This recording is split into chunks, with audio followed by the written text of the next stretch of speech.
कपड़े धोने वाली बहू। शादी के पहले से ही विभा को कपड़े धोने का बड़ा शौक था। कभी नल के नीचे तो कभी तालाब के पास। अरे मेरी नीली वाली लुंगी नहीं दिख रही है। विभा की अम्मा, कहाँ रखी है लुंगी? अरे वो तो विभा ने परसों ही धोकर रखी थी आपकी अलमारी में, देखो वहीं होगी। वो ना मैंने आज धो दी, मुझे लगा कि गंदी हो गई होगी। अरे कैसे गंदी हो गई थी? उसे तो मैंने पहना भी नहीं। हे भगवान, इस लड़की के कपड़े धोने की आदत से परेशान हो गया हूँ मैं। जितना तो घर में राशन नहीं आता, उससे कहीं ज्यादा डिटर्जेंट पाउडर का खर्चा है। इसकी शादी करवा दो, शादी जाए अपने घर में ही करे काम, फिर चाहे घर के कपड़े धोने हो या पूरे गांव के। हाँ ठीक बोल रही हूँ, देखता हूँ मैं कोई लड़का। वो दिन भी आ जाता है जब विभा को देखने लड़के वाले आ जाते हैं। लड़की मुझे अच्छी लगी। होने वाली सास कहती है, बेटी अगर कुछ पूछना है तो पूछ लो। वैसे तो हमारी लड़की बहुत ही शर्मीली है, जो बोल दो वो मान लेती है, इसे क्या पूछना होगा। अरे कैसी बात कर रही हो माँ, मुझे इन लोगों के घर रहना है, सवाल तो कई है। हाँ हाँ बेटा, पूछ लो ना, क्या पूछना है। आप लोगों के घर कपड़े कौन धोता है? सास का मुंह बन जाता है। देखो, अगर तुम ये कहना चाहती हो कि तुम्हें कपड़े धोने नहीं आते तो सुन लो, कपड़े मैं ही धोती हूँ, लेकिन तुम्हारे आ जाने के बाद मैं रुमाल तक नहीं धोऊंगी। अरे चुप रहना भाग्यवान, बहू बेचारी घर आई नहीं, उसे डराना शुरू कर दिया। वो क्या है ना बिटिया, अभी तक तो ये कल्लू की माँ ही धोती थी, लेकिन अब तुम्हारे पापा तो दहेज में वॉशिंग मशीन देंगे ही।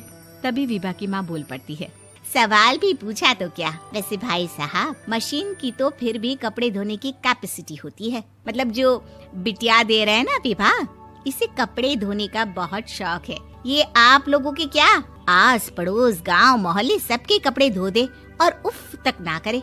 बाहर देखा नहीं आपने कितने कपड़े सूख रहे हैं? सब हमारी बिटिया ने ही तो धोए हैं। बस भी करो ना माँ, शर्म आ रही इतनी तारीफ सुनकर। और तो और एक दाग निकाल कर दिखाओ तो मान जाऊं। हाँ अच्छा, माफ करना बेटा, मैंने गलत समझा।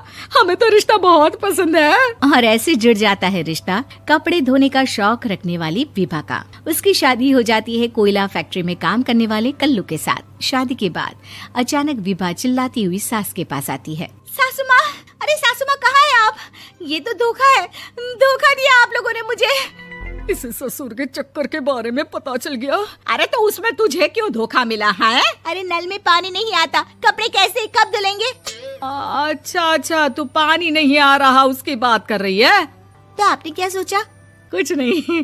अच्छा, तेरी माँ ने कहा था कि कपड़े धोने का शौक है तुझे, याद आया मुझे। शौक बोलकर कपड़े धोने वाले मेरे जुनून को कम ना आके सासू माँ, कपड़ा धोना मेरा गुरूर है। तभी पति भी वहाँ आ जाता है। अभी मैंने इसे सनी देओल की फिल्म दिखाई है, उसी के डायलॉग मार रही है माँ। अच्छा सुन, साफ साफ बता रही हूँ, पानी सुबह 4 से 6 और शाम को 10 से 12 आता है, समझी? विभा टाइमिंग सुनकर हैरान हो जाती है। ये क्या भूतों का मोहल्ला है? सुबह 4 बजे उठकर कौन कपड़े धोता है? 4 बजे टंकी में पानी जाता है, फिर सारा दिन धोना ना, किसने मना किया? अरे कैसी बात कर रही हैं? 200 लीटर की टंकी में कितने कपड़े धो लूंगी मैं? सुबह ही उठ जाऊंगी मैं। अब क्या था, विभा सुबह 4 से लेकर रात के 12 बजे तक कपड़े ही धोती रहती। एक रोज सास पड़ोस से निकलकर कहीं जा रही होती है कि साथ वाली कहती है, हाँ कल्लू की माँ, जरा ये बताओ कि 2 साड़ी है, 2 ब्लाउज और एक पेटीकोट और एक नाड़े वाला लंबा कच्छा। हाँ तो? अरे तो क्या, कितना लोगी धुलाई ये बताओ। धोबन दिख रहे हैं हम क्या? हमारे पति सरकारी नौकरी से अभी रिटायर हुए हैं और बेटा सुपरवाइजर है कोयला फैक्ट्री में। धोबन समझ रखा है हमें? हाय रे कल्लू की अम्मा, माफ कर दो, वो तो मोहल्ले में यही सब बता रहे थे कि तुमने बहू को कपड़ा धुलवाने के काम में लगा दिया है। सास को पड़ोसन की बात सुनकर गुस्सा आ जाता है। वो घर पहुंचती है जहां घर के बाहर ही इतने सारे कपड़े सूख रहे होते हैं जितने कि किसी धोबन के घर पर। अरे ओ कल्लू की दुल्हन, बाहर निकल। माँ जी यहीं आ जाओ, बाथरूम में चादर धो रहे हैं हम। अरे अभी हम धोते हैं, तुमको बाहर निकलो। ये आस पड़ोस वाले बोल रहे हैं कि हम बहू से कपड़े धुलवा कर उसे कपड़ा धोने वाली बना दिए हैं। अरे छोड़ो ना माँ जी, किन लोगों की बातों में आती हो? आस पास के लोगों का तो काम ही होता है कि वो किसी तरह सास बहू को लड़ा दे। बहू सारे घर के कपड़े धोती है, ये क्या कम है? बोलिए। सास को भी लग जाता है कि वो बहू का ये सनकीपन नहीं छुड़वा सकती, इससे अच्छा है कि खुद ही चुप हो जाए। एक रोज सास और बहू मंदिर जाते हैं, जहाँ सास की साड़ी वहाँ खड़ी भीख मांगने वाली से मिलती है। माँ जी क्या बात है, आपकी साड़ी उस भिखारन से कितनी मिल रही है ना? हाँ हाँ देखो तो, दोनों की साड़ी मिल रही है। क्या बात है कल्लू की अम्मा, तुम खुद को तो अफसर की बीवी बताती हो और ऐसी सिंपल सी प्लेन साड़ी पहनकर घूमती हो। सिंपल और प्लेन नहीं है ये साड़ी। तो क्या सोने के धागे से फूल बने हैं? कुछ भी सासू माँ, कुछ भी। हाँ बने थे इस साड़ी में सोने के धागे से फूल। मेरे पति लेकर आए थे मद्रास से स्पेशली मेरे लिए 10,000 की।